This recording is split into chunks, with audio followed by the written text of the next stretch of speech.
Good evening everyone. तो जैसा कि आप सभी को पता है, हम यहाँ पे ले रहे हैं ऑनलाइन क्लासेस। किस क्लास के लिए? तो वो है 10th क्लास के लिए। किस सब्जेक्ट की? तो वो है मैथ की, जिसमें हमने आपके 8 चैप्टर को पढ़ना स्टार्ट कर दिया है। ठीक है, तो जिसमें हमने अवंती की तरफ से तो इसको खत्म कर दिया था, लेकिन अब हम सेट एग्जाम के लिए इसका रिवीजन कर रहे हैं, जिसमें हमने इसके पिछली क्लास में काफी सारे क्वेश्चन जो है वो कर लिए थे। आज जो हम करने वाले हैं वो हम करेंगे क्वेश्चन नंबर 10। किसका? तो इस एक्सरसाइज का 8.1 का क्वेश्चन नंबर 10 जो है वो बहुत ही ज्यादा इंपॉर्टेंट है, क्योंकि इस तरह के सवाल पेपर में आ सकते हैं। मैं नहीं कहती कि यही सवाल आएगा, लेकिन मैं इतना कह सकती हूँ कि इस तरह का सवाल आपको देखने को मिल सकता है। तो क्या है इसमें, क्यों ये सबसे अलग है, तो उसका हम बिल्कुल सॉल्व करते करते इस चीज का पता लगाएंगे। सबसे पहले आपको बोला है कि एक त्रिभुज है जिसका नाम है PQR। तो मैंने कहा था, अगर आपको किसी क्वेश्चन में त्रिभुज का नाम दिया है तो बिना सोचे समझे उस त्रिभुज को बना लो। अगर नाम दिया है तो कुछ सोच समझ के दिया होगा, इसलिए कभी भी ऐसा नहीं करना है कि त्रिभुज का नाम दिया हो और आप उसको ना बनाएं। आप बिल्कुल उस त्रिभुज को बना लें, और जिस जिस तरह से आपको बोला है लिखने को उस तरह से लिख लें।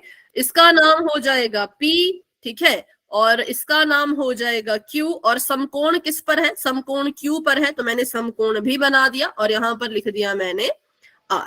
ठीक है, यहाँ पे क्या लिख दिया? R। चलो, तो अब क्या करते हैं, अब हम करते हैं इस क्वेश्चन को सॉल्व। पहले पढ़ते हैं कि इसमें क्या दिया है, क्या पूछा है। जो चीज आपको दे रखी थी वो कुछ अलग ही तरह से दे रखी है। आपको बोला, बिल्कुल ध्यान से सुनना, यहां से आगे बिल्कुल ध्यान से आपने सुनते हुए चलना है कि PR में अगर आप जोड़ दो किसको? QR को, तो बराबर आएगा 25 के। अब देखो ये क्या दिया है, ना तो आपको डायरेक्ट PR की वैल्यू दी है, ना तो आपको डायरेक्ट, मेरी वॉइस तो आ रही है ना सभी को? Yes ma'am. ठीक है, ना तो आपको डायरेक्ट जो है वो PR की वैल्यू दी है, ना तो डायरेक्ट आपको QR की वैल्यू दी है। आपको बोला है कि PR में जब QR को जोड़ोगे, ठीक है, जब PR में QR को जोड़ोगे तो भाई 25 के बराबर आएगा। ऐसी वैल्यू इस क्वेश्चन में आपको दी है। क्या पता आपका सवाल कुछ और हो, आपको बोल दिया जाए कि जो आपका AB जमा AC है वो कितने के बराबर है? वो 20 के बराबर है। किसी और क्वेश्चन में आ जाए, किसी भी क्वेश्चन में, कैसा भी क्वेश्चन आपको आ जाए, तो आपने ये सोच के नहीं चलना कि हम क्वेश्चन नंबर 10 कर रहे हैं। आपने ये सोच के चलना है कि इस तरह का कोई सवाल आ जाए तो क्या करें। बट अभी बच्चे क्लास में जुड़ ही रहे हैं, तो क्या करें? थोड़ा सा वेट करें क्या, क्योंकि क्वेश्चन बहुत जरूरी है भाई। चलो, अभी जिसने जिसने भी क्लास को ज्वाइन किया, बिल्कुल ध्यान से सुनिएगा जो मैं बोल रही हूँ। Good evening, good evening. हम कर रहे हैं 8.1 का क्वेश्चन नंबर 10, जो कि इंपॉर्टेंट है, जरूरी है। इस तरह के सवाल आपको पेपर में भी देखने को मिल सकते हैं। ठीक है, तो इसमें आपको क्या क्या दिया है, पहले तो वो हमने लिख दिया कि एक त्रिभुज है PQR नाम का, जिसमें समकोण बन रहा है Q के ऊपर। और आपको जो चीज दी है वो ये दी है कि PR में जब QR को जोड़ोगे तो 25 आएगा। Good evening, good evening. PR में जब QR को जोड़ोगे तो 25 आएगा। ना तो ये PR की वैल्यू है, ना तो ये QR की वैल्यू है, ये दोनों का योग है। और सेकंड चीज आपको दे रखी है कि जो आपका PQ है वो 5 के बराबर है। PQ 5 ये था अकेला, तो हम कहेंगे इसकी वैल्यू दे रखी है 5, तो इसको हम लिख सकते हैं 5। लेकिन PR को और QR को क्या लिखें? तो सबसे पहला स्टेप, जब भी ऐसा क्वेश्चन आता है जो दो चीजें आपस में जुड़ रही हैं, इनमें से किसी एक को X मान लो। नंबर 1 पॉइंट, कोई भी क्वेश्चन आए इस तरीके का जो आपको जमा में चीजें दे रखी हैं, इनमें से किसी एक को X मान लो। जैसे कि मैंने QR को मान लिया X, ठीक है, अपनी मर्जी से, किसी ने कहा नहीं था, अपनी मर्जी से माना कि QR कितने के बराबर है? X के बराबर है। अगर QR X है तो PR क्या होगा, कोई बता सकता है? 25 माइनस एक्स। बिल्कुल 25 माइनस एक्स, क्योंकि ये QR था, मैं QR को मैं X मान रही हूं, इसका मतलब मैं QR की जगह पर X लिख सकती हूँ। PR का PR, QR को X माना तो इसके साथ में X लिख दिया। ठीक है, और कितने के बराबर था? ये 25 के बराबर था। ठीक है, तो हम लिख देंगे PR जमा X बराबर में 25। और इस तरह से क्या होगा, इस तरह से हमें PR की वैल्यू मिल जाएगी कि भाई हमारा जो PR है वो 25 माइनस X के बराबर है। किस किस को? बस यहां तक, इतना सा क्वेश्चन किस किस को समझ आ गया? वाई टाइप करो। ज्यादा कुछ नहीं, कि पी क्यू 5 था, ये हमको जोड़ 25 के बराबर दिया था। इसमें से हमने एक को क्या मान लिया, एक्स मान लिया। किसको, क्यू आर को। क्यू आर को एक्स माना तो पी आर की वैल्यू भी निकाल दी। क्यू आर की जगह पे पहले तो एक्स भरा, फिर एक्स को उठा के उधर भेजा, तो पी आर भी निकल गया। ठीक है, बस इतनी सी चीज आपने ये हर क्वेश्चन में करनी है, जो भी आपको इस तरीके का क्वेश्चन दिखेगा। तो एक चीज हमें मिल गई पी क्यू 5 के बराबर, दूसरी चीज हमें मिल गई क्यू आर एक्स के बराबर, तीसरी चीज हमें मिल गई कि पी आर बराबर है 25 माइनस एक्स के। ये तीन चीजें हमने अलग अलग अब निकाल ली है। तो इसको आप लिख सकते हो ऐसे 25 माइनस एक्स, और इसको लिख सकते हो एक्स। अब क्या करना है, कुछ नहीं, पाइथागोरस का इस्तेमाल करना है। ठीक है, किसका इस्तेमाल करेंगे, हम पाइथागोरस का इस्तेमाल करेंगे। तो हम यहाँ पे लिख देंगे कि भाई जो कर्ण का स्क्वायर है वो बराबर होता है आधार का स्क्वायर जमा लंब का स्क्वायर। ठीक है, आधार का स्क्वायर जमा लंब का स्क्वायर। अब कर्ण की वैल्यू, सबसे पहले तो मुझे कर्ण का चलो नाम बता दो, वैल्यू छोड़ो, कर्ण है कौन, उसका नाम क्या है, P R. P R. Very good, तो हम लिख देंगे कर्ण है पी आर, मतलब कि पी आर का स्क्वायर। आधार कौन है, उसका नाम क्या है, क्यू आर। क्यू आर, तो हम लिख देंगे क्यू आर का स्क्वायर। उसके बाद लंब कौन है, पी क्यू। पी क्यू, तो हम लिख देंगे पी क्यू का स्क्वायर। ठीक है, चलो अब हम आगे इसकी वैल्यू भरते हैं। पी आर की वैल्यू है 25 माइनस एक्स। ध्यान रखना पी आर की जगह पे 25 मत लिखना, पी आर है 25 माइनस एक्स। 25 माइनस एक्स का होल स्क्वायर हो रहा है, क्यू आर एक्स माना था हमने, तो क्यू आर हो जाएगा एक्स का स्क्वायर, जमा का निशान, पी क्यू ऑलरेडी 5 दे रखा है, तो ये हो जाएगा 5 की घात में 2। किस किस को ये समझ आया कि मैंने यहां पर ये क्या लिखा, बताओ। यहां पर कोई डाउट, किसी को नो भी मैम। डाउट है तो पूछ सकते हो, कोई डाउट नहीं है। सभी बच्चे बोलो, एक दो ही बच्चे बोलते हैं बस, एक दो ही बच्चे खुल के बात करते हैं। कोई डाउट नहीं है। ओके, चलो तो अब हम इसके आगे इसको सॉल्व करेंगे। मुझे बताओ, आपसे पूछ रही हूँ मैं, बता नहीं रही, आपसे पूछ रही हूँ, इसको हल करके क्या आएगा। लो जूम कर देती हूँ, दिख नहीं रहा अगर दूर से तो। ये 25 का स्क्वायर एक्स का स्क्वायर। और कोई इसका जवाब देना चाहते हो अगर, तो ये गलती नहीं करनी है जो आपने अभी की, क्योंकि ए मैथ स्क्वायर प्लस इसमें ए प्लस बी ए का होल स्क्वायर स्क्वायर प्लस वाला बी फॉर्मूला स्क्वायर। लगेगा। बिल्कुल बिल्कुल, इसमें लगेगा a माइनस बी का होल स्क्वायर। ये चीज याद रखनी है भाई, मैथ में ना कब कहाँ क्या इस्तेमाल करना पड़ जाए कोई पता नहीं, इसलिए अपने कंसेप्ट बिल्कुल क्लियर रखो। हमने देखा दो चीजें आपस में माइनस कर रही थी, और उन दोनों के ऊपर जो है वो ऐसे वर्ग लगा था। दो चीजें आपस में माइनस कर रही हूं, जैसे कि ये है a माइनस का b, और इनका क्या हो रहा है, वर्ग। तो इसको कैसे खोलते हैं, या अगर ऐसा बोलूं, सवाल की शक्ल अगर ऐसी है तो भाई उत्तर क्या होगा, बताओ। खोलो, इसकी सर्वसमीकरण क्या होती है बताओ। अब चुप हो गए हैं। A minus B square A square minus B square A नहीं, स्क्वायर गलत। Plus B square minus 2ab।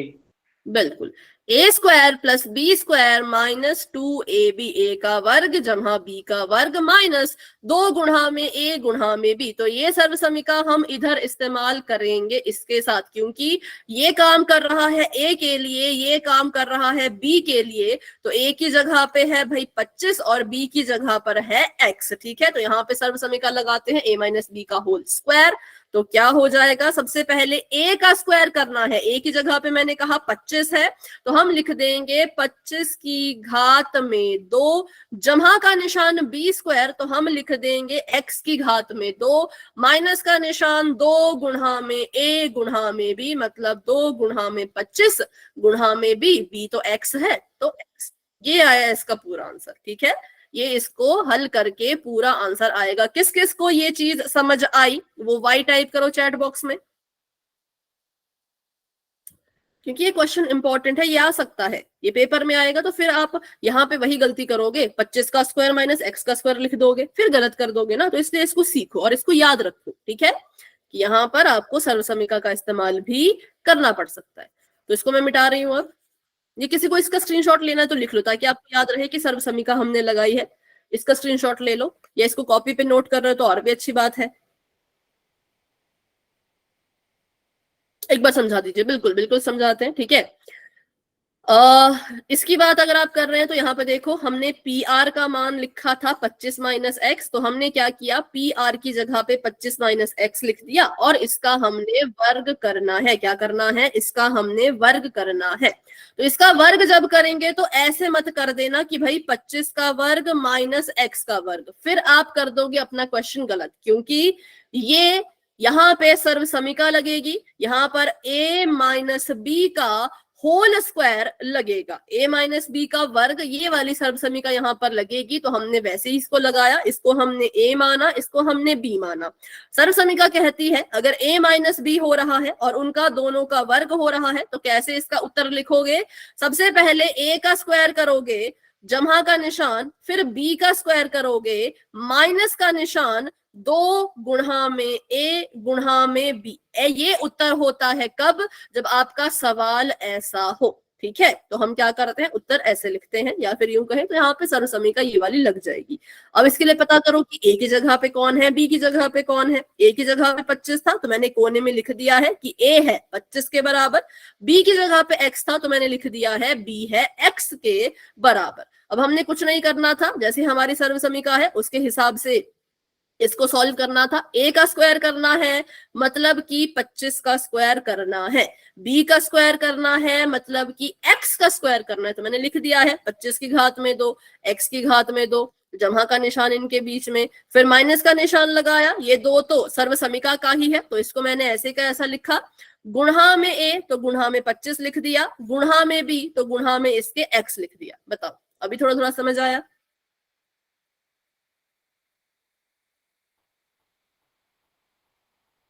शायद खुशी ने पूछा था। हाँ खुशी, अभी अभी ठीक है। तो इसको मिटाती हूँ मैं और इसको सॉल्व करते हैं। अब ऐसा मत सोचना कि आगे भी सर्वसमीका लगेगी, जी नहीं, आगे कोई सर्वसमीका नहीं लगेगी। क्यों, क्योंकि बिल्कुल सिंपल सी बात है ना, x का अपना खुद का वर्ग है, 5 का अपना खुद का वर्ग है, लेकिन यहां देखें तो इन दोनों का एक ही वर्ग था, तब सर्वसमीका लगती है। अगर यहाँ पर होता ऐसे x जमा 5 और इसके सिर पे वर्ग होता, दोनों के लिए एक ही वर्ग होता, तो हम कहते कि भाई हाँ यहाँ सर्वसमीका लगेगी, लेकिन इनके पहले से ही वर्ग अलग अलग थे तो यहाँ सर्वसमीका नहीं लगेगी। डायरेक्ट क्वेश्चन को सॉल्व करेंगे। x की घात 2 है, इसको x की घात 2 ही रहने दो, जमा का निशान, 5 का वर्ग करना है, 5 5 25, ठीक है। अब इसको हल करते हैं, इनका वर्ग सॉल्व करते हैं। 25 का वर्ग करेंगे तो 25 को 25 से गुणा करोगे 625 आएगा, जमा x की घात 2 तो ऐसा रहेगा क्योंकि x का वर्ग क्या कुछ नहीं होता, x का वर्ग x की घात 2 ऐसे लिखा जाता है। और इसको गुणा करेंगे तो 25 दूनी 50, साथ में इसके x बराबर का निशान x स्क्वायर माइनस 25। ये हमारे पास जो है वो एक समीकरण बन गया जब हमने इसके वर्ग वगैरह सब कुछ सॉल्व कर दिए।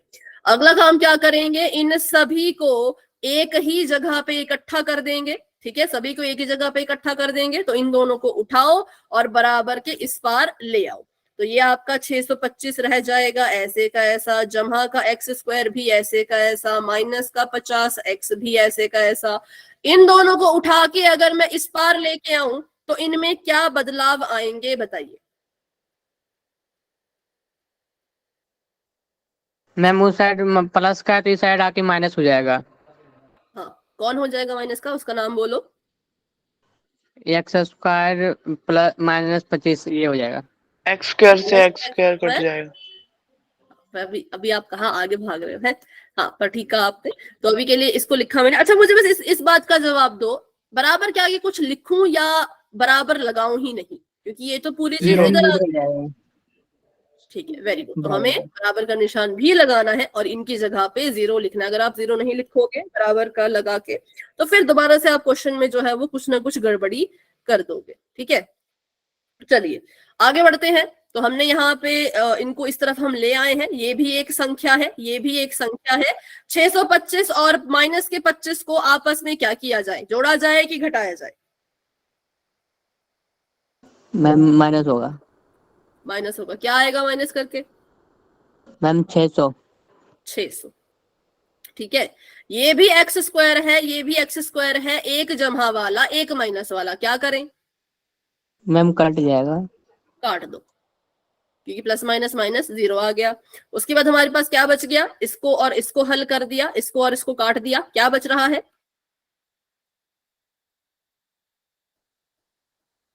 बताओ। 50 -50x। -50x, बिल्कुल। अब हम क्या करेंगे? x का मान निकालने की कोशिश करेंगे। x का मान निकालने के लिए x को अकेला छोड़ना पड़ेगा, तो चलिए इसको अकेला छोड़ते हैं। अब तो अगर मैं x को अभी अकेला छोड़ने का मतलब है कि माइनस का 50x यहीं पे रखा, देखो ध्यान से देखो, 600 को मैंने उठा के उधर भेजना है, ठीक है, तो 600 तो वहां जाके हो जाएगा माइनस का 600, पर ध्यान रखना 600 जब यहां से जाएगा तो खुद जाएगा, इसके माइनस को लेके नहीं जाएगा, क्योंकि देखो जो साइन होता है वो हमेशा आगे लगता है। ये साइन जो है वो 50 के आगे लगा है, तो मतलब ये 50 का साइन है। 600 इसको अपने साथ नहीं लेके जा सकता, तो अगर यहाँ पर -50x है तो माइनस का निशान लगाना मत भूलना, नहीं तो फिर से क्वेश्चन में गड़बड़ी कर दोगे, ठीक है।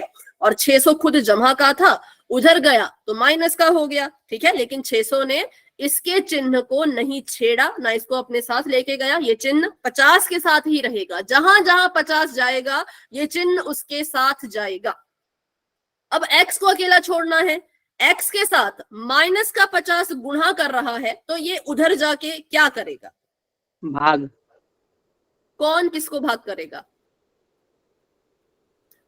मैम मतलब ऊपर क्या -50 लिखूं, नीचे लिखूं? को 600 से। ऊपर क्या लिखूं?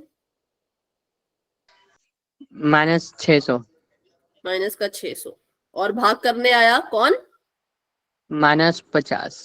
माइनस का 50, वेरी गुड। गलती से भी इसको जमा मत करना, क्योंकि वही तो मैं आपको समझा रही हूं। यहाँ पे क्या हो रहा है? माइनस का 50 गुणा कर रहा है x के साथ, तो हम इसका चिन्ह नहीं बदल सकते, हम इसकी संक्रिया बदलेंगे कि भाई अगर -50 यहाँ पे गुणा कर रहा है, कौन? 50, कौन? माइनस वाला 50 अगर यहाँ पे गुणा कर रहा है तो उधर जाके माइनस वाला 50 ही भाग देगा। इसको जमा के 50 में बदलने की गलती मत करना, क्योंकि हम गुणा को भाग में बदल रहे हैं, हम इसके चिन्ह को नहीं बदल सकते। अगर माइनस का 50 गुणा कर सकता है तो माइनस का 50 भाग भी करेगा। बस इतनी सी बात आपने याद रखनी है चिन्हों के केस में। अब इसको सॉल्व करते हैं। माइनस से माइनस कट गया, 0 से 0 कट गया, 5 से 60 को काटोगे तो आ जाएगा 12। तो इस तरह से x कितने के बराबर आ गया? 12 के बराबर। तो ये थी पूरी की पूरी प्रक्रिया x की वैल्यू निकालने की। अब आप पता कीजिए हमने x किसको माना है, QR को, PR को, किसको? x किसको माना है? QR। QR को। तो इसका मतलब QR कितने के बराबर है? 12। 12। तो QR आ गया 12 के बराबर। तो हम यहाँ पे लिख सकते हैं अब कि जो QR है वो x नहीं है, वो 12 के बराबर है। अगर QR 12 है तो PR का मान निकालो, अगर x 12 है तो PR का मान निकालो।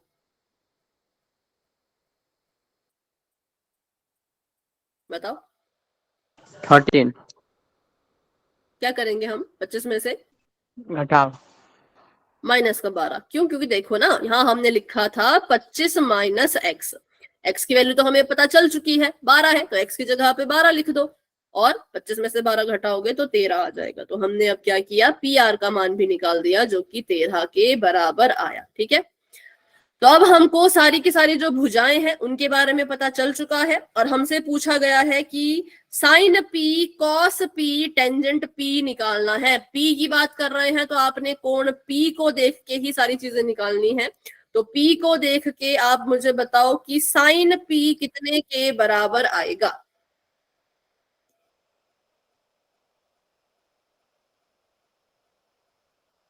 साइन P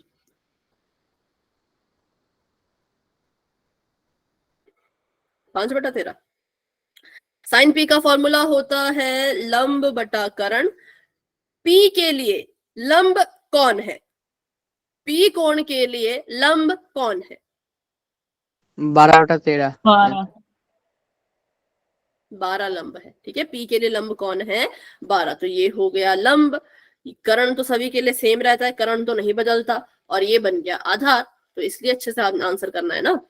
तो इसका आंसर आ जाएगा 12/13, ठीक है। फिर ये कह रहे हैं अब आप निकालो कॉस पी, तो निकालो कॉस पी। पी के लिए आधार और कर्ण, पी के लिए आधार कौन है?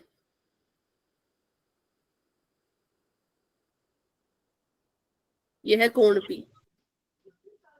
BYH। आधार कौन है कोण पी के लिए? 5 और PQ 5, 13 कर्ण। 13। तो कितना आएगा ये? 5/13। 5। अब निकालो टेंजेंट पी। टेंजेंट होता है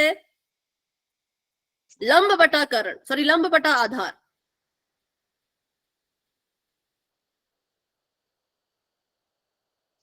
बताओ क्या आएगा टेंजेंट? लिखा तो है सब। 12/5 हाँ, 5। 12/5, ठीक है। तो जो आपका टेंजेंट पी है वो होता है लंब बटा आधार। तो लंब है 12 के बराबर, आधार है 5 के बराबर, तो आ गया 12/5। तो ये था हमारा पूरा का पूरा क्वेश्चन जो कि हमने सॉल्व किया है, क्वेश्चन नंबर 10। तो इसका अगर आपको स्क्रीनशॉट लेना है तो ले सकते हो, बाकी जिसने कॉपी पे नोट किया है तो और भी अच्छी बात है, ठीक है। अगर आपने इसका स्क्रीनशॉट ले लिया या कॉपी पे नोट कर लिया तो फटाफट से वाई टाइप कीजिए ताकि हम अगला क्वेश्चन कर सके। सभी बच्चे करेंगे भाई?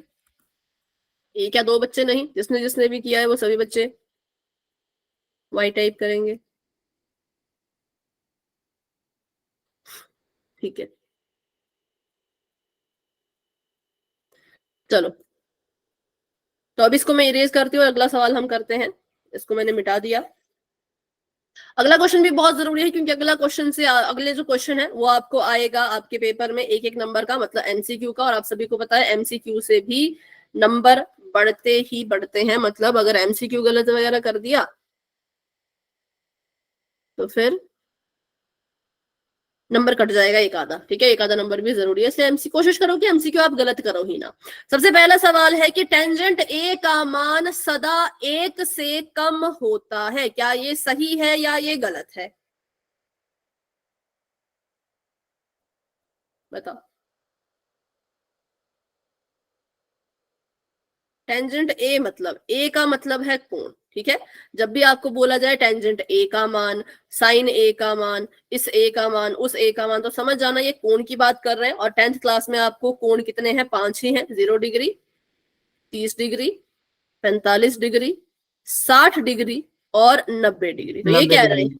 हैं टेंजेंट ए, टेंजेंट ए जो है उसका जो मान, मतलब कि जब आप इनकी वैल्यूज निकालोगे वो हमेशा 1 से कम ही आएगी। क्या ये सही बोल रहे हैं? Yes ma'am. अगर नो है तो क्यों, यस है तो क्यों? कारण भी बताओ। एक बार रिपीट करना क्या? हाँ देखो, ये बोल रहे हैं कि टेंजेंट ए का मान हमेशा 1 से कम होता है। ए का मतलब होता है कोण, और कोण आपको 5 ही हैं आपके सिलेबस में। तो इसका मतलब ये आपसे पूछ रहे हैं कि tangent 0, tangent 30, tangent 45, tangent 60, tangent 90, जब आप इनका मान निकालोगे उस टेबल में तो ये कह रहे हैं कि मान हमेशा ही 1 से कम आएगा। हमेशा शब्द यूज किया है, हमेशा, कभी कभी नहीं बोल रहे, हमेशा ही 1 से कम आएगा। सही है कि गलत है? मैम 10 30 का मान हो गया 1/√3 हो गया, तो इसे 1 से कम ही हो गया ना। हाँ ठीक है, ये वाले 1 से कम है। ये कह रहे हैं हर बार आएगा कम, तो चेक करो। मैम स्क्रीन नहीं दिखाई दे रही। ठीक है, स्क्रीन को मैं एक बार फिर से शेयर करती हूँ। तब तक के लिए सोचो, सारी वैल्यू बताओ मुझे टेंजेंट की, सारी वैल्यू।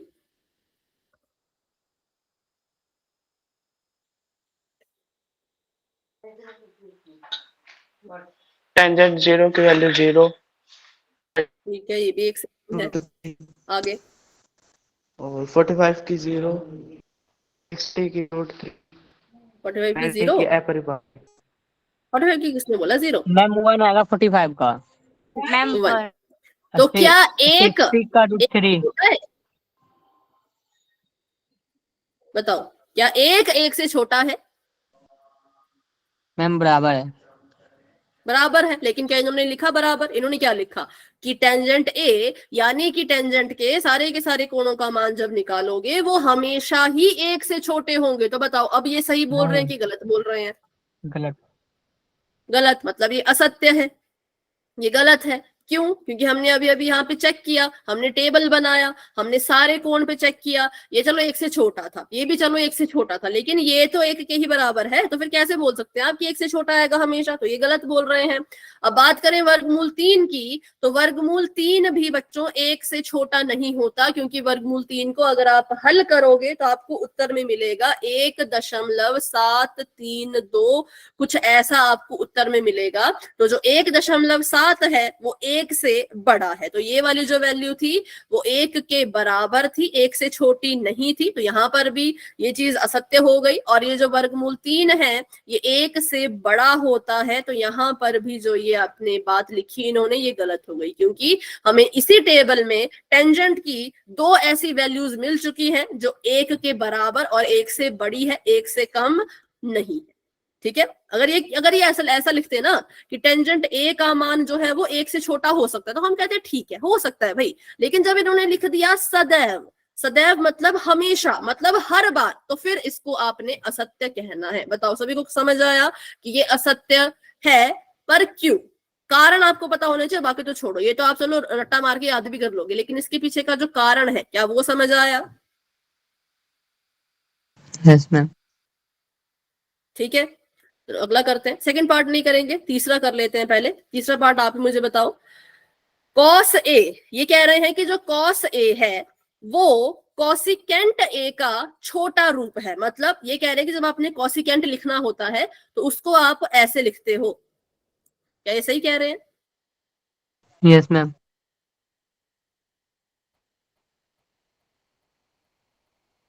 सभी को ऐसा लगता है कि हम कॉसिकेंट को छोटा करके ऐसे लिखते हैं?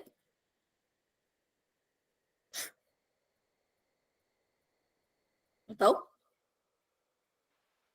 No ma'am. कैसे लिखते हैं फिर कॉसिकेंट को अगर छोटा लिखना है तो? कॉसिकेंट का छोटा रूप बताओ। Very good, cosec. ऐसे लिखते हैं ना कॉसिकेंट को, कोसेक। तो ये है कॉसिकेंट का छोटा रूप, तो इसमें कंफ्यूज मत हो ना। कॉस जो है वो कॉसिकेंट का रूप नहीं है। कॉस की जो फुल फॉर्म होती है वो कोसाइन होती है। साइन, साइन के बाद कोसाइन। ठीक है, तो कॉस हम किसको लिखते हैं? कॉस हम लिखते हैं कोसाइन को, और कॉसिकेंट लिखना है तो हम लिखते हैं उसको कॉसेक। याद रहेगा सभी को? अच्छे से लिखते हैं इसको।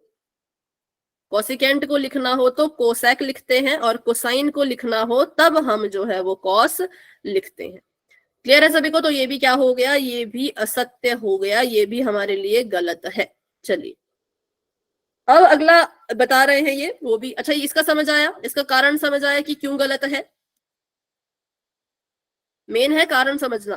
सत्य असत्य तो आपने अपनी बुक में भी लिखा है, नोटबुक में भी लिखा है, टीचर ने भी बताया, लेकिन कारण को याद रखो अच्छे से कि क्यों हम इसको मना, क्यों हम इसको गलत क्यों बोल रहे हैं। क्योंकि कॉस कोसाइन का छोटा रूप है, कॉसिकेंट सीकेंट का छोटा रूप है। तो फिर बताओ सेक किसका छोटा रूप है? सेक कोस का मैम। नहीं, कॉस का तो, कॉस तो ये हो गया ना, cosine cos.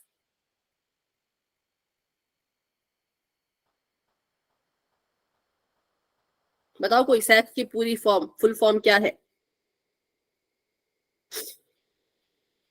Secant ma'am. Cot की, हाँ, कॉट की पूरी फॉर्म क्या है? ये है सीकेंट। कॉट की पूरी फॉर्म क्या है? कॉट, कॉट का पूरा नाम क्या है? कोटेंजेंट। बिल्कुल, कोटेंजेंट। ठीक है, कोटेंजेंट। तो ये उतने कंफ्यूजिंग नहीं थे, कंफ्यूजिंग ये वाला था कि आप कॉस को कोसिकेंट ना समझे, कोसिकेंट लिखना है तो को सैक लिखते हैं, और कॉस लिखना हो, कोसाइन लिखना हो तो सिर्फ कॉस लिखते हैं। ठीक है, याद रहेगा सभी को, क्योंकि ये 1 मार्क्स में आता है, एमसीक्यू में आएगा, फिर वहां पे आपने गलत किया तो पूरा 1 नंबर कट जाएगा भाई। ठीक है, ध्यान रखना इसका। अब अगला क्वेश्चन आपको ये बोल रहे हैं कि जो ये कॉट ए है, कॉट ए का मतलब है, कॉट ए का मतलब ये आपको ऐसा बोल रहे हैं कि ये जो भाई कॉट ए है, इसका ये मतलब है कि हमने कॉट लिया और कॉट की गुणा ए से करवाई। क्या इसका मतलब ये है? क्या लगता है आपको?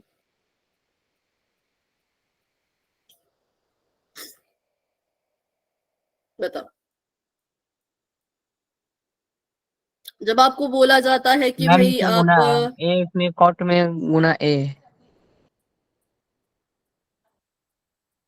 मतलब ये तो ए, मतलब जो हम कॉट ए बोलते हैं असल में हम बोलते हैं कि कॉट की गुणा ए से करो, ऐसा हम बोलते हैं। जैसे कि कॉट 30 डिग्री है, ठीक है, तो क्या आप ऐसा करते हो कि कॉट की वैल्यू निकाल के आप उसको 30 डिग्री से गुणा करते हो? ऐसा करते हैं क्या हम? नहीं। नहीं करते, तो मतलब ये गलत बोल रहा है। तो जो आपने यस बोला ये यस नहीं है, ये गलत है। तो फिर इसका मतलब क्या होता है? इसका मतलब होता है कि कॉट ए जो है वो आपको बोल रहा है कि इस कोण के लिए कॉट का मान निकालो। ठीक है, ए कोण के लिए कॉट का मान निकालना, ये इसका मतलब होता है। ए कोण के लिए कॉट का मान निकालना, ठीक है। तो ये गुणा नहीं हो रहे होते, ध्यान रखना, ये गुणा नहीं है। इसका मतलब ये नहीं है कि ये गुणा है, ये बल्कि हमें बताया जाता है कि किसके लिए हमको कॉट का मान निकालना है, किसी भी उसके लिए। अगर आपको लिख दिया जाए, जैसे अभी मैं एग्जांपल बताती हूँ, पहले ये आप लिख लो, इसका मतलब लिख लो। जो कॉट ए लिखा मैंने, इसको कॉपी पे अच्छे से उतार लो। इसका मतलब है, इसका मतलब ये है कि ए कोण के लिए कॉट का मान निकालो। अब इसका उदाहरण भी देखेंगे साथ में ही। मान लो मैंने यहां पे एक त्रिभुज बनाया, ठीक है, और ये है ए, ये है बी, ये है सी। तो अगर कॉट ए लिखा है तो इसका मतलब ए कोण के लिए कॉट निकालो। अगर कॉट सी लिखा है तो इसका मतलब सी कोण के लिए कॉट निकालो। ये इसका मतलब होता है, तो ये आपने ध्यान में रखना है। ठीक है, इसका मतलब क्या होता है कि दिए गए कोण, मतलब कि इस कोण के लिए आप वैल्यू निकालेंगे। इसका मतलब ये बिल्कुल नहीं होता कि आपने इसको ए से गुणा किया, बिल्कुल भी मतलब नहीं है ये इसका। ठीक है, इसका मतलब है कि जो आपको ए बी सी या कुछ भी लिखा हो, 30 डिग्री 45 डिग्री लिखा हो, उस पर्टिकुलर कोण के लिए कॉट का क्या मान होगा, ये इसका मतलब होता है। ये गुणनफल नहीं होता है। ठीक है, बताओ अभी समझ आया कुछ कुछ? तो ये भी असत्य है।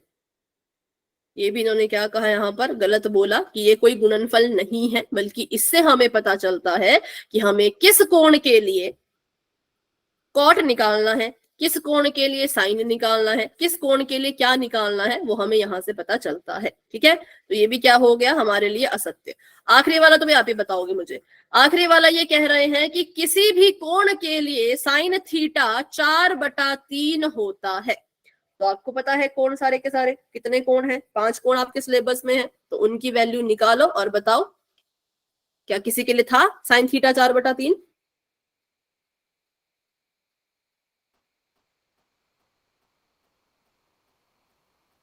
बोलो हाँ या ना? No ma'am, no ma'am. नहीं था। तो ये भी असत्य है कि नहीं, इसके लिए भी आपका जो ये किसी भी कोण के लिए साइन की वैल्यू 4/3 नहीं होती है। हमने देखा ही नहीं ना, हमने टेबल बनाया, किसी भी टेबल में नहीं आया। अब बात करते हैं ऑप्शन नंबर 2 की। क्वेश्चन नंबर 2 मैंने क्यों नहीं कराई, क्योंकि थोड़ा सा लंबा है ये।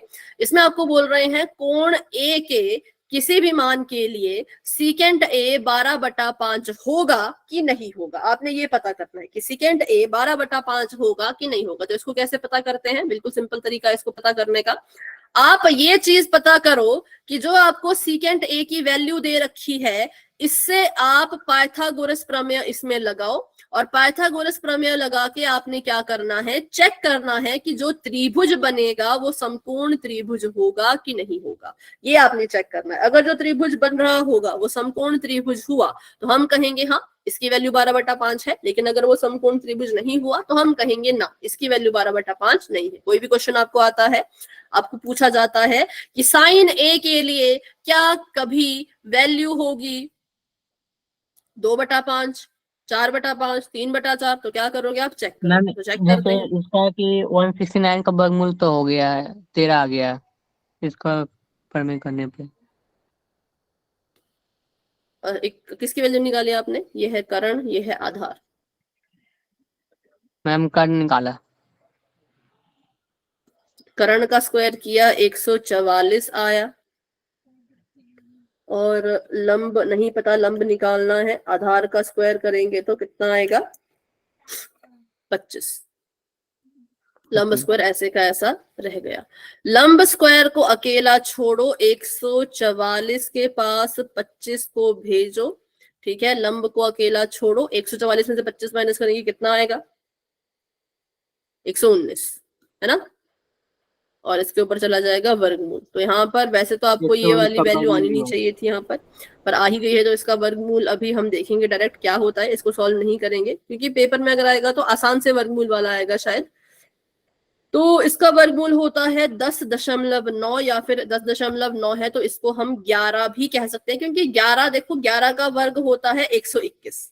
ठीक है, 11 का वर्ग होता है 121, तो कहीं ना कहीं 119 का जो वर्गमूल होगा वो 10 और 11 के बीच में होगा। तो इसका वर्गमूल आया 10.9। ये मैंने डायरेक्ट किया कैलकुलेटर से, तो मैं आपको इसका वर्गमूल बता रही हूँ। पेपर में आएगा तो शायद आपको सॉल्व करना पड़े। ठीक है, या फिर आप ऐसे आसपास देख लेना कि 119 के पास कौन है, 121, 119 से पीछे कौन है, 100, ऐसे करके देख लेना कि 10 से 11 के बीच में आएगा। तो इसका वर्गमूल आ गया था 10.9। तो हमने लंब निकाल लिया। अब हमने सारी चीजें निकाल ली है। अब हम पता करेंगे कि भाई हमारा जो ये त्रिभुज है वो समकोण है या नहीं। तो कैसे पता करते हैं, अगर आपके पास जो समकोण त्रिभुज की दो भुजाएं हैं उनको जोड़ करके अगर तीसरी भुजा से बड़ा उनका जोड़ आता है तो हम कहेंगे कि हाँ ये समकोण त्रिभुज बन सकता है। लेकिन अगर ऐसा ना हो तो हम कहेंगे ये समकोण त्रिभुज नहीं बन सकता। जैसे कि पहले इन दोनों को जमा करो, इसको 11 ही मान के चलो, 11 में 12 जोड़ोगे तो 5 से बड़ा आएगा, बिल्कुल आएगा। तो इसका मतलब ये यहाँ पे ठीक है। इन दोनों को जोड़ो, 12 में 5 जोड़ोगे तो 11 से बड़ा ही आएगा, तो मतलब ये भी ठीक है। इन दोनों को जोड़ो, 12 से बड़ा आएगा, तो मतलब ये ठीक है। तो यहाँ पे क्या हुआ, इन्होंने इस चीज को सेटिस्फाई किया कि इसका जो जोड़ था वो तीसरी भुजा से बड़ा आया, तो हम कहेंगे इसलिए ये समकोण त्रिभुज है। और अगर ये समकोण त्रिभुज है तो हम कहेंगे कि ये सेकेंड ए की वैल्यू ऐसी हो सकती है। ठीक है, या फिर इसका एक और तरीका भी है, वो मैं आपको कल बताऊंगी। अभी आज इसको रहने दो, वो मैं देखूंगी कि कैसे है। इसका आसान तरीका अगर मुझे कोई मिलता है, ये थोड़ा लंबा हो जाएगा ना, तो अगर इसका आसान तरीका मुझे कोई मिलेगा तो वो मैं आपको बता दूंगी कल। ठीक है, तो अभी के लिए ये सत्य है, क्योंकि जो हमने त्रिभुज निकाला वो हमारा आया था समकोण त्रिभुज, इसलिए हम कहेंगे हाँ सेकेंड थीटा की वैल्यू ये है। तो अभी मैंने आपको सारे के सारे कारण बताए। अब मैं आपसे इनको फिर से पूछती हूँ कि किसको कितना याद रहा। टेंजेंट ए का मान सदैव 1 से कम होता है, ये चीज गलत है, पर क्यों गलत है, कारण बताओ। मैम ये इसमें से यस मैम। ये बराबर हो जाता है, 1 के बराबर आ गया 90 डिग्री का मान। 90 नहीं, 45, 60 सॉरी।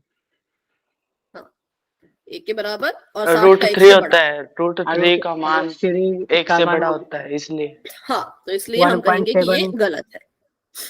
फिर कॉस ए कोण ए के कोसिकेंट के लिए प्रयुक्त एक संक्षिप्त रूप है, ये गलत है, पर क्यों गलत है,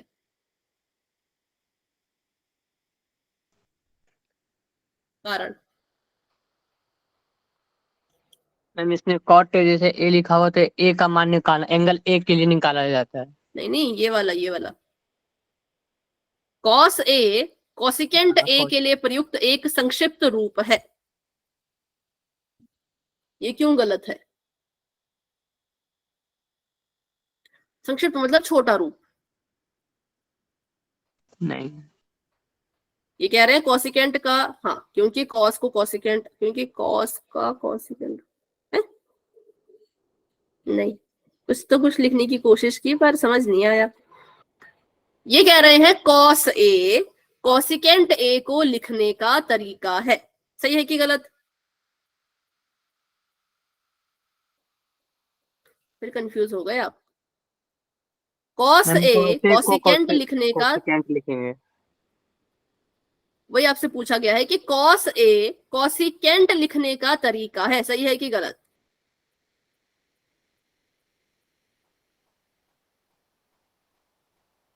कॉसिकेंट ए को क्या ऐसे लिखते कह हैं? सकते हैं मैम। असत्य है, क्यों? कारण बताओ।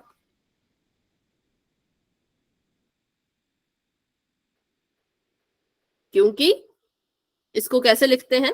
हाँ, कॉस को कॉसिकेंट के रूप में लिखते हैं, क्योंकि कॉसिकेंट को लिखते हम हैं साइन को कोसेक। कोसेकेंट के रूप में लिखते हैं। अरे वैसा नहीं पूछ रहे, ये पूछ रहे हैं, देखो आप, मुझे लग रहा है आपको क्वेश्चन में कंफ्यूजन है। देखो, संक्षिप्त रूप होता है छोटा रूप, ठीक है? तो मैं अब आपको लिख के बताती हूँ। संक्षिप्त रूप का मतलब होता है छोटा रूप। जैसे कि साइन की असली स्पेलिंग पता क्या होती है? साइन SIN नहीं, साइन होता है SINE। ये होता है कोसाइन, फिर होता है टेंजेंट, फिर होता है कॉसिकेंट, फिर होता है सीकेंट, और फिर होता है कोटेंजेंट। तो संक्षिप्त रूप का मतलब कि आप इसको छोटा करके कैसे लिखते हो। जैसे कि कॉट, कोटेंजेंट को लिखते हैं कॉट, सीकेंट को लिखते हैं सैक, टेंजेंट को लिखते हैं टेन। वैसे ये बोल रहे हैं कि कॉसिकेंट को लिखते हैं कॉस। तो क्या ये सही बोल रहे हैं?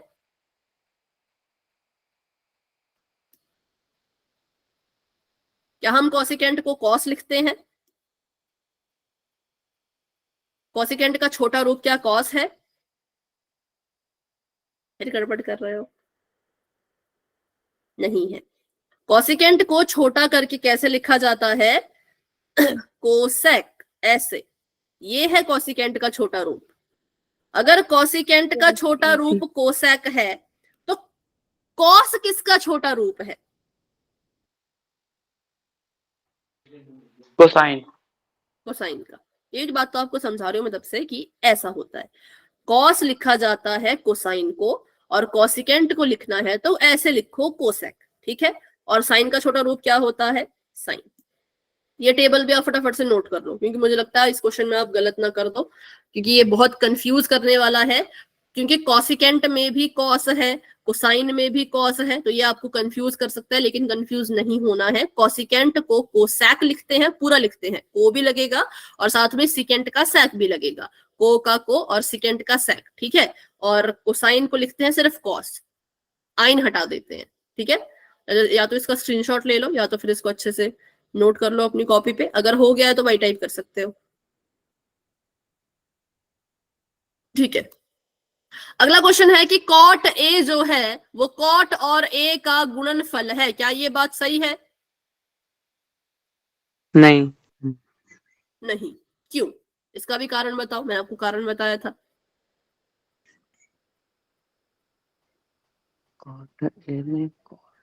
क्योंकि कॉट ए का मतलब क्या होता है? मैम एंगल एक के लिए प्रयुक्त इसमें मान निकालना होता है। तो जब भी आपको इसकी सही परिभाषा क्या होगी, अगर ऐसा लिखा होता कॉट ए कॉमा कोण ए के लिए कॉट का मान ज्ञात करो, ये इसका सही मतलब है। गुणनफल वगैरह कुछ नहीं होता, ये गलत है, गुणनफल वाली बात गलत है। अगर आपको क्वेश्चन पेपर में आता है कि कॉट ए मतलब कोण ए के लिए कॉट ज्ञात करो, तो आप कहोगे हाँ ये चीज सत्य है, लेकिन इसको हम बिल्कुल असत्य कहेंगे, ठीक है? तो ये भी हो गया। और आखिरी वाला, किसी भी कोण के लिए साइन थीटा 4/3 होगा क्या? नहीं। नहीं होगा, क्योंकि हमने टेबल पढ़ा है, टेबल में ऐसा कुछ नहीं था। चलो तो हो गया, इसमें इतना ही था। आगे बढ़ते हैं अब। इसका बाकी तो आपने अपनी बुक में लिखा ही होगा। तो नेक्स्ट क्वेश्चन, अब नेक्स्ट प्रश्नावली हम करते हैं जिसका नाम है 8.2, जिसमें कौन काम आएगा? तो ये जो आपका टेबल है ये इसमें काम आएगा। तो कोशिश करना कि टेबल आपके आसपास हो, आपके सामने हो या आपको याद हो, ठीक है? चलिए आगे बढ़ते हैं। क्वेश्चन इसका करते हैं। क्वेश्चन नंबर 1 का पार्ट नंबर 3 करेंगे, क्योंकि पार्ट नंबर 1 बहुत आसान था, हमने किया भी था अवंती क्लास में। पार्ट नंबर 3 करेंगे। इसको मैं करवा देती हूँ, लेकिन आपने इसको अच्छे से देखना है। क्वेश्चन में लिख लेती हूँ यहाँ पे, cos 45 सेकेंड का 30, cosecant का भी 30। cos 45 डिग्री बटा सीकेंट का 30 डिग्री जमा कॉसिकेंट का भी 30 डिग्री। ठीक है, आप मुझे बताओ सबसे पहले cos 45 कितने के बराबर होता है?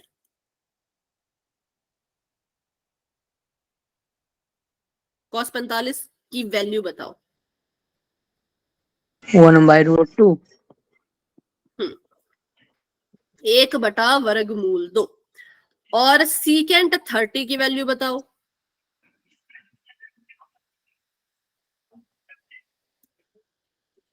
सीकेंट 30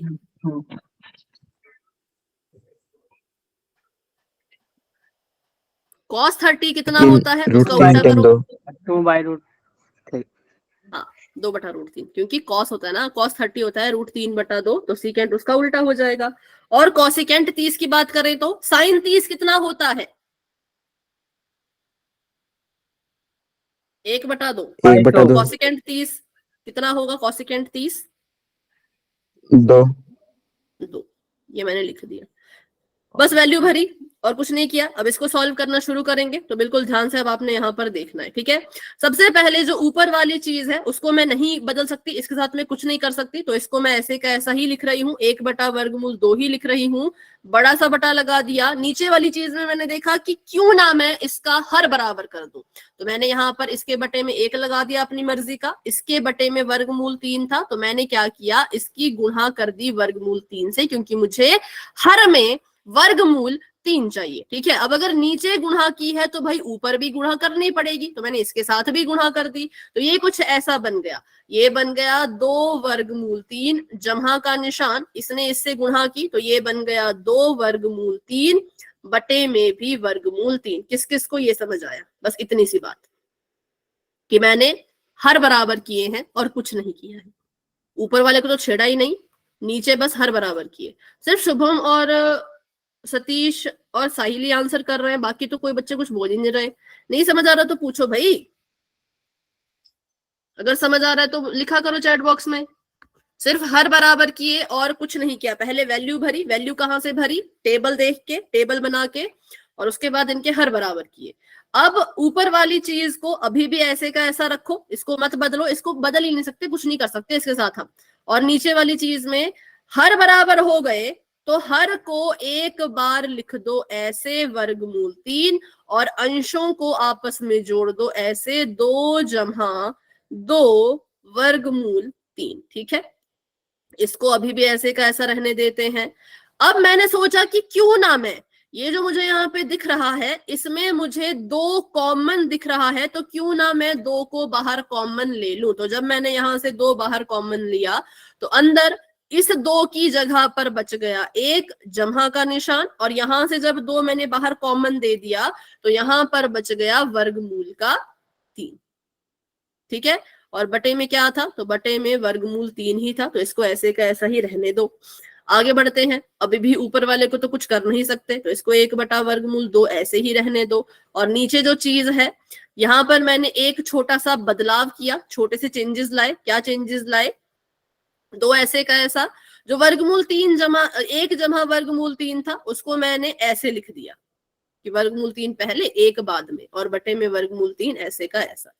ये किस किस को समझ आया कि मैंने यहां से कॉमन लिया, कॉमन लेने पे ये कुछ ऐसा बन गया। ऐसा बनने के बाद मैंने इसको कर दिया आगे, इसको कर दिया पीछे। जमा में चलता है, जमा में आगे पीछे कर सकते हैं। ठीक है, अब यहां से आगे मैं इधर करूंगी सॉल्व, क्योंकि जगह नहीं है उधर। अब हम क्या करेंगे, 1/2 को तो मैंने ऐसे का ऐसा ही रखना है। 1/√2 को तो मैं छेड़ नहीं सकती, कुछ नहीं कर सकती, ऐसे का ऐसा रखा। मुझे ये बटे में नहीं चाहिए, मैं चाहती हूं कि ये गुणा में आ जाए। अब किस में आ जाए? अब ये गुणा में आ जाए। तो क्या करूंगी, गुणा का निशान लगाऊंगी, इसको उल्टा कर दूंगी। ये हर है, ये बटे के नीचे है, ये अंश है, ये बटे के ऊपर है। तो अगर मैं इसको उल्टा कर दूं तो जो बटे के नीचे था वर्गमूल का 3 वो बटे के ऊपर चला जाएगा, और जो बटे के ऊपर था 2 वर्गमूल 3 जमा 1 वो बटे के नीचे आ जाएगा। कब? जब आप इनको गुणा में लिखने की कोशिश करोगे। जो ऊपर वाला भिन्न है, जो ऊपर वाला अंशहर है वो तो सीधा रहेगा, लेकिन ये क्या होते हैं, ये उल्टे हो जाते हैं। ये बटे के नीचे था, इसको मैंने ऊपर लिखा, ये बटे के ऊपर था, इसको मैं नीचे ले गई। ठीक है, ये सभी को समझ आया? डाउट है तो पूछ लो। बस उल्टा किया और कुछ नहीं किया।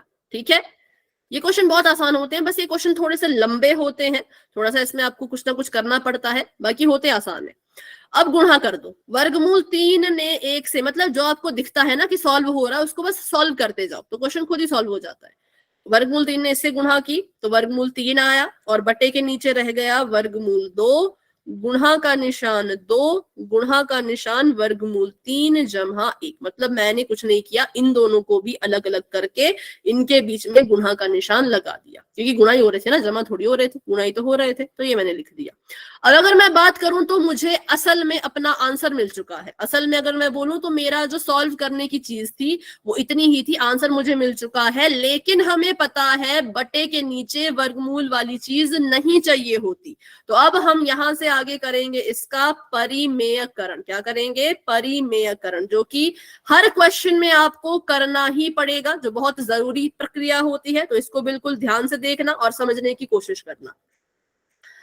मैंने देखा कि मेरे पास 2 चीजें हैं जो बटे के नीचे हैं और वर्गमूल वाली है। नंबर 1 ये, नंबर 2 ये। तो पहले मैं क्या करूंगी, इसको हटाने की कोशिश करूंगी। इसको हटाने के लिए क्या करते हैं, पहले तो पूरा का पूरा लिख लो भाई।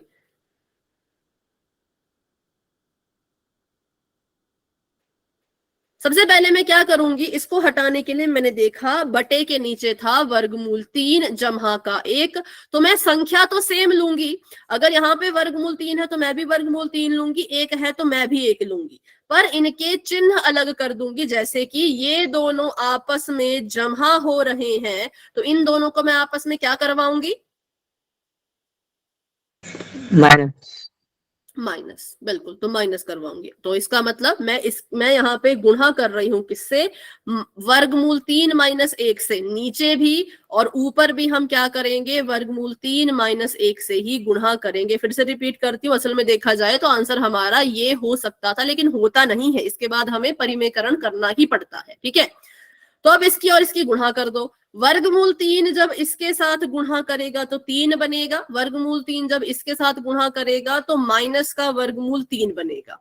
नीचे वाली चीजों को ऐसे ही लिखो, वर्गमूल 2 ऐसे का ऐसा, गुणा का 2 ऐसे का ऐसा, ये जो वर्गमूल 3 जमा 1 था ये ऐसे का ऐसा। इसके साथ एक और चीज गुणा होने आ गई जो है वर्गमूल 3 माइनस 1। अब वही चीज जो हमने यहाँ पे देखनी है कि अब यहाँ पर लग जाएगी सर्वसमीका एक और। जैसे a माइनस बी का होल स्क्वायर लगा था, वैसे यहाँ पे सर्वसमीका लगेगी a plus B a minus B. तो अगर सवाल ऐसा हो a plus B a minus B वाला हो तो उत्तर कैसे लिखा जाता है, उत्तर लिखते हैं हम a का भी स्क्वायर करो b का भी स्क्वायर करो, बीच में माइनस का निशान लगा दो। तो ऊपर वाली चीज तो भाई ऐसे की ऐसे रहेगी, 3 माइनस वर्गमूल 3 रहेगी, वर्गमूल 2 भी ऐसे का ऐसा रहेगा, ये भी ऐसे का ऐसा रहेगा। सर्वसमीका लगेगी इन दोनों में, क्योंकि ये है a प्लस बी और ये है a माइनस बी। ठीक है, तो इस सबसे पहले करेंगे a का स्क्वायर, मतलब कि वर्गमूल 3 का स्क्वायर। ठीक है, और उसके बाद माइनस का निशान, फिर करेंगे b का स्क्वायर, मतलब कि 1 का स्क्वायर। अब इसको आगे सॉल्व करते हैं, तो ये ऐसे का ऐसा रहेगा, 3 माइनस वर्गमूल 3 बटे का निशान वर्गमूल 2 ऐसे का ऐसा, गुणा का 2 ऐसे का ऐसा। इनको जरा हल करो, वर्गमूल से वर्ग कट गया, 3 बच गया, माइनस का 1 बच गया। इसको हमने आगे सॉल्व किया तो ये रहेगा 3 माइनस वर्गमूल 3 बटे का निशान वर्गमूल 2 गुणा में 2 गुणा में 2। ठीक है, जब हमने इसका परिमेयकरण किया तो कुछ ये ऐसा हो गया। तो इसको आगे करते हैं, इसके बाद यहाँ पे मैं इसको सॉल्व करती हूँ। तो मेरे पास बच गया 3 माइनस वर्गमूल 3 बटे के नीचे बच गया वर्गमूल 2 गुणा में 4, मैंने इन दोनों की कर दी गुणा, लेकिन अभी भी आंसर अधूरा है। क्यों? क्योंकि अभी भी बटे के नीचे वर्गमूल वाली संख्या है। तो जब आपकी वर्गमूल वाली संख्या ऐसे ब्रैकेट में होती है तो इसके उल्टे निशान वाला आपने लेना होता है, लेकिन यहाँ पे वर्गमूल 2 ही है, इसके साथ ना कोई जमा हो रहा ना कोई घट रहा, तो आप क्या करोगे, आप वर्गमूल 2 से ऊपर भी गुणा करोगे और वर्गमूल 2 से नीचे भी गुणा करोगे।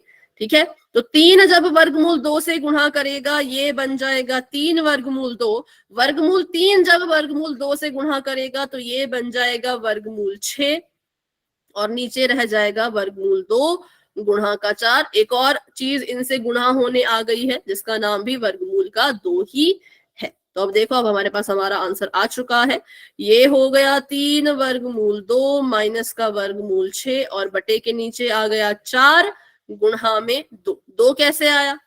क्योंकि जब वर्गमूल का 2 वर्गमूल के 2 से गुणा करेगा, जब इसने इससे गुणा की तो वर्गमूल से वर्गमूल कट गया और हमारे पास आंसर में आ गया 2। तो अब हमें हमारा फाइनल आंसर मिल चुका है, ये है फाइनल आंसर, 3 वर्गमूल 2 माइनस वर्गमूल 6 बटे में इसके 8। मैंने फिर से वही बात बताऊंगी कि आंसर हमारा वैसे तो यहाँ तक ही आ गया था, इसके आगे हमने कुछ नहीं किया, इसके आगे हमने बस परिमेयकरण किया, जो कि हर क्वेश्चन में करना जरूरी होता है। तो अभी अगर आप चाहो तो इसका स्क्रीनशॉट ले सकते हो, थोड़ा सा फिर इसको बाद में जूम करके देख लेना। ठीक है, तो चलिए अभी के लिए क्लास को इतना रखते हैं। अभी आज की क्लास को लेकर के किसी बच्चे के मन में कोई डाउट है, इस क्वेश्चन को लेकर के किसी बच्चे के मन में कोई डाउट है तो क्लास में बने रहो, मुझसे पूछो, लेकिन अगर कोई डाउट नहीं है तो आप क्लास को लेफ्ट कर सकते हो।